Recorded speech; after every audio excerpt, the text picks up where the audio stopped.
નવસારીના બિલ્લીમોરાના પાણી પુરવઠા વિભાગમાં ખોટા બિલો અને ટેન્ડરિંગ પ્રક્રિયા કરી 9 કરોડની ઉચાપત કરાઈ હતી, જે મામલે 14 લોકો સામે ફરિયાદ નોંધાતા સુરત સીઆઈડી ક્રાઇમની ટીમે 10ની ધરપકડ કરી છે.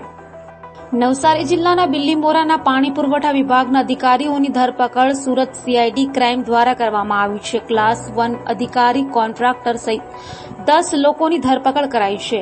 આરોપીઓમાં મહિલા અધિકારી પણ સામેલ છે. આ તમામ આરોપીઓએ પાણી પુરવઠામાં ખોટી રીતે ટેન્ડરિંગ કરાઈ હતી.